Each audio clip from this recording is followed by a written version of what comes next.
आने की बड़ी खबर के साथ बुलेटिन का आगाज करते हैं भोपाल से, जहां पे बागियों ने बढ़ाई है बीजेपी कांग्रेस की टेंशन। बागियों से हुए नुकसान का आकलन करने में जुटी है दोनों ही पार्टी।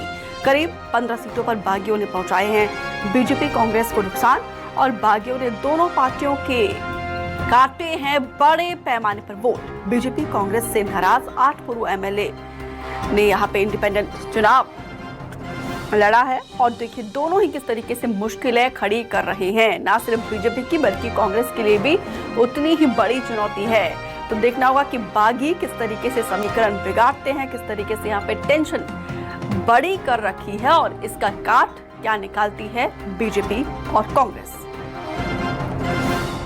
तो बागियों ने दोनों ही पार्टी के बड़े पैमाने पर वोट काटे हैं, जिसका आकलन करने में जुटी है दोनों ही पार्टी। ये जानकारी इस वक्त हम आपको राजधानी भोपाल से दे रहे हैं, जहां पे देखिए करीब 15 सीट ऐसे जहां पे बागियों ने बीजेपी और कांग्रेस को नुकसान पहुंचाया है।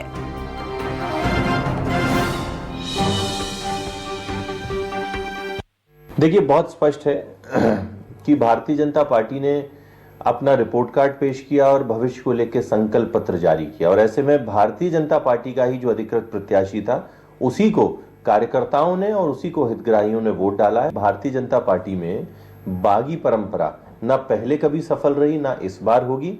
वैसे भी बहुत एक मामूली सी एक संख्या थी जो भारतीय जनता पार्टी के मनाने से नहीं मानी। अधिकतर जितने भी प्रत्याशी थे बागी, उन्होंने सबके सब भारतीय जनता पार्टी के समर्थन में काम किया है। बागी तो हमेशा हर चुनाव में खड़े होते हैं। बागी के मामले में इस बात को कहना बड़ा मुश्किल है किसका गणित बिगाड़ रहे हैं, किसका बना रहे हैं, लेकिन ये बात सही है कि बागी लोगों की जो संख्या कांग्रेस पार्टी में थी, हमने बहुत से लोगों को मना लिया था, और हमारे मैक्सिमम बागी लोग बैठ चुके थे। इक्के दुक्के रह गए होंगे तो उनके परिणाम सामने आ जाएंगे। राकेश चतुर्वेदी ज्यादा जानकारी के साथ जुड़े हैं। राकेश, जब से टिकट डिस्ट्रीब्यूशन हुआ है उसके बाद से ही बागियों ने मोर्चा खोल रखा था, टेंशन बढ़ा दी थी। अब वोटिंग जो है ईवीएम में कैद हो चुकी है, लेकिन इसके बावजूद वो टेंशन खत्म नहीं हो रही है दोनों ही पार्टियों के लिए। देखिए बिल्कुल टेंशन जो खत्म नहीं हो रही उसका सीधा कारण है कि मध्य प्रदेश की करीब 1.5 दर्जन सीट ऐसी हैं जहां पर बागियों के कारण त्रिकोणीय मुकाबला बन गया है। हम बात करें कांग्रेस की तो कांग्रेस में देखें सीधे तौर पर हम महू चलते हैं। महू में अंतर सिंह दरबार कांग्रेस के बड़े दिग्गज नेता हैं, लेकिन चुनावी मैदान में थे, यानी त्रिकोणीय मुकाबला वहां पर हुआ। आलोट में प्रेमचंद गुड्डू वो मैदान में थे, वहां पर उन्होंने त्रिकोणीय मामला बनाया। और राजधानी भोपाल में जो कि कांग्रेस की परंपरागत सीट मानी जाती है भोपाल उत्तर, वहां पर आरिफ अकील जो वर्तमान विधायक है, उनके भाई आमिर अकील है, टिकट नहीं मिलने से वो मैदान में आ गए और उन्होंने त्रिकोणीय मुकाबला बनाया। हम बीजेपी में ऐसे सीधी में केदार शुक्ला सीधे तौर पर मैदान में थे। हम सीधे के बाद हम यदि बुरहानपुर चलें तो बुरहानपुर से हर्षवर्धन सिंह चौहान जो कि पूर्व बीजेपी के प्रदेश अध्यक्ष रहे, स्वर्गीय नंद कुमार चौहान के बेटे हैं। तो ऐसे जो तमाम सीटों पर जो त्रिकोणीय मुकाबला बना, भिंड में संजीव सिंह सीधे तौर पर मैदान में थे। राकेश जी, कुल कितनी सीटें जहां पे बागियों ने तो फिर मुसीबत खड़ी कर रखी है बीजेपी और कांग्रेस की, और इनकी क्या स्ट्रैटेजी है? देखिए सीधे तौर पर मध्य प्रदेश में कह सकते हैं कि करीब 1.5 दर्जन सीट ऐसी है जहां पर त्रिकोणीय मुकाबले के जो बना है उसका सीधा कारण है बागी हैं, और करीब 15 से 16 सीटों पर सीधा जो प्रभाव डाल रहे हैं। विंध्य इलाके में जो समीकरण बने हुए हैं जो कि बीजेपी के खिलाफ समीकरण बताए जा रहे हैं, सीधा कारण यही है कि नारायण त्रिपाठी अलग अपनी पार्टी बनाकर सीधे तौर पर मैदान में आए। तो ये बात अलग है कि जो बागी हैं वो जीत ना पाए, लेकिन हाँ ये कह सकते हैं कि उन्होंने अपनी जिस पार्टी में थे, जिस पार्टी से उनको टिकट नहीं मिले, उस पार्टी के समीकरण सीधे तौर पर बिगाड़ रखे हैं। क्योंकि जो बागी हैं टिकट की तैयारी कर रहे थे, चुनाव लड़ने की तैयारी कर रहे थे, कुछ वर्तमान में विधायक थे और जनता के बीच लगातार संपर्क में थे। अब जब वो दूसरे दल से या खुद निर्दलीय प्रत्याशी के तौर पर मैदान में हैं, तो जनता के साथ सीधे कनेक्शन में वो रहे हैं, 5 साल तक रहे हैं। तो ऐसे में जिस पार्टी के थे उस पार्टी बिल्कुल सवाल ऐसे में ये भी बनता है राकेश जी, क्योंकि देखिए लगातार इनका अच्छा कनेक्शन था लोगों के साथ, लगातार लोगों के बीच जाते रहे, अपनी पैठ को मजबूत करते रहे। अगर ये जीतते हैं तो क्या यहाँ पे जहां से ये जिस पार्टी से बगावत की उसी पार्टी में वापसी कर सकते हैं ये? देखिए 2018 के समीकरण की बात करें तो समीकरण इस तरह के थे कि कांग्रेस से 4 बागी होकर चुनावी मैदान में थे निर्दलीय प्रत्याशी के तौर पर, और जब कांग्रेस की सरकार आई तो चारों दलों ने कांग्रेस पार्टी को समर्थन दिया और कांग्रेस पार्टी का यही कहना था कि हमारे दल के वो नेता हैं। लेकिन जब मध्य प्रदेश में बगावत हुई कांग्रेस में और बीजेपी की सरकार में आई तो चारों जो प्रत्याशी थे उन्होंने प्रत्यक्ष और अप्रत्यक्ष रूप से बीजेपी को समर्थन दिया। और इसमें से एक जो प्रदीप जायसवाल थे 12 सिवनी से विधायक, वो तो कैबिनेट मंत्री के पद से नवाजे गए बीजेपी में। तो कह सकते हैं बागी जो है, बागी हमेशा सत्ता पक्ष के साथ रहते हैं, सत्ता में जो चाहे उनकी पार्टी के हो या विपक्ष के हो, और सीधे तौर पर उनको एक मौका ये भी रहता है कि जब अपनी पार्टी से उनको टिकट नहीं मिला ऐसे में दूसरी पार्टी को समर्थन देने में उनको कोई परहेज नहीं होता। लेकिन 18 के समीकरण और 20 के समीकरण यही कहते हैं कि जिसकी पार्टी ये बागी उसके साथ है। ओके, ठीक है राकेश जी, आप बने रहिए हमारे साथ। इसी बीच एक और बड़ी खबर का रुख करते हैं भोपाल से आ रही, जहां पे कांग्रेस ने अपने सभी प्रत्याशियों को बुलाया है भोपाल। सभी 230 कांग्रेस प्रत्याशियों को ट्रेनिंग दी जाएगी। कांग्रेस प्रत्याशियों और मतगणना एजेंट को यहां पे ट्रेनिंग दी जाएगी। 26 नवंबर को लगाया जाएगा कांग्रेस का ट्रेनिंग कैंप। ईवीएम और वीवीपीटी की यहां पे जानकारी दी जाएगी। 2018 में भी कांग्रेस ने प्रत्याशियों की ट्रेनिंग दिलाई थी। तो देखिए, सभी 230 कांग्रेस प्रत्याशियों को ट्रेनिंग दी जाएगी।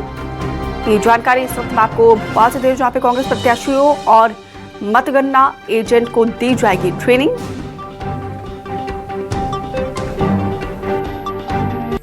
देखिए, मतदान प्रतिशत के मामले में साफ है कि कोई व्यक्ति अपने घर से मतदान करने निकलता है तो उसका निर्णय साफ होता है। अगर उसे यथास्थिति रखनी होती है, सरकार के पक्ष में रहना है तो मतदान करने ही नहीं जाता है, करके अब हो जाता है। लेकिन अगर उसे बदलाव करना होता है, बढ़ चढ़ कर बदलाव करता है, और जहाँ परसेंटेज बढ़ता है वहाँ निश्चित मान चलिए कि परिवर्तन का बदलाव है। और भारतीय जनता पार्टी के जिन मंत्रियों और नेताओं के बारे में कहा गया कि उनके परसेंटेज कम हुए हैं, तो सबके गले में घंटे की बज रही है खतरे की, जो हो सकता है कि 3 तारीख को मालूम पड़ेगा वो चुनाव पराजित हो चुके हैं। राकेश चतुर्वेदी लगातार हमारे साथ बने हुए। राकेश जी, कांग्रेस अपने सभी प्रत्याशियों को ट्रेनिंग दे रही है बाकायदा 26 तारीख से शायद ये ट्रेनिंग शुरू हो रही है, इसका मोटिव क्या है? देखिए, सीधे तौर पर मतदान से पहले मतदान कैसे कराना है इसकी ट्रेनिंग, और मतदान होने के बाद अब जब मतगणना की बारी है, मतगणना के दौरान क्या सावधानियां बरतना है और मतगणना पूरी होने के बाद भी क्या सावधानी बरतना है, ये दोनों ही पार्टी इसकी बाखूबी तैयारी कर रही है। कांग्रेस की ओर से बात करें तो बाकायदा कांग्रेस ने अपने प्रत्याशियों की और जो मतगणना में शामिल होंगे उनकी राजधानी भोपाल में ट्रेनिंग बुलाई है। ट्रेनिंग दी जाएगी कि मतगणना के दौरान कहीं कोई किस तरह से स्थिति बनती है तो किस तरह से एक्शन मोड में रहना है। न सिर्फ एक्शन मोड में रहना है बल्कि जो प्रदेश कार्यालय है उसको सूचित भी करना है। और जिस तरह से हम कहें मध्य प्रदेश में बीजेपी और कांग्रेस की जो फंसी हुई सीटें नजर आ रही हैं, जहां पर कांटे की टक्कर है, वहां पर किसी तरह की कोई वो बात ना हो जो कि जिसका अंदेशा लगाया जा रहा है। दरअसल कांग्रेस ये आरोप लगा रही है कि मतगणना को प्रभावित कराया जा सकता है, और यही कारण है कि कमलनाथ बार बार ये बयान दे रहे हैं कि उन अधिकारियों अफसरों की लिस्ट तैयार की जा रही है जिन्होंने की भेदभावपूर्ण काम किया है। तो सीधे तौर पर ट्रेनिंग इस बात को लेकर है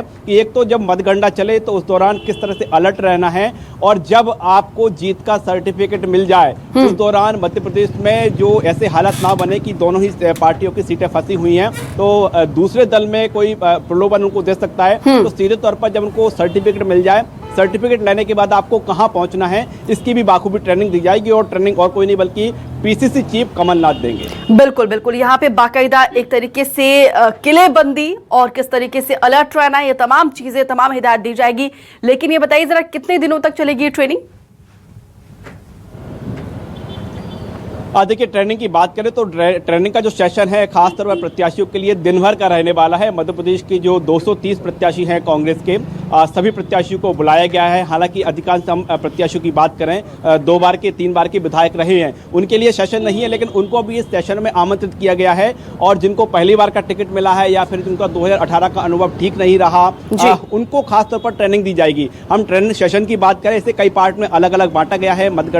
जो मतगणना स्थल है उसके अंदर किस तरह से अलर्टनेस रहना है, मतगणना स्थल के बाहर किस तरह से अलर्टनेस रहना है, ये तमाम जो बातें हैं ये कही जाएंगी। और कांग्रेस जरूर दावा कर रही है कि उसकी सरकार आ रही है, लेकिन सीटें फंसती हैं तो उस दौरान किस तरह से आपको एक्शन मोड में रहना है, किसके संपर्क में रहना है। बिल्कुल बिल्कुल बिल्कुल, कैसे एक्शन मोड में रहना है, कैसे संपर्क में रहना है, किससे रहना है और उन चुनौतियों से कैसे पार करना है, इन तमाम समस्या को से कैसे निपटना है, इसके लिए ट्रेन किया जाएगा। फिलहाल विस्तार से जानकारी साझा करने के लिए आपका बहुत बहुत शुक्रिया।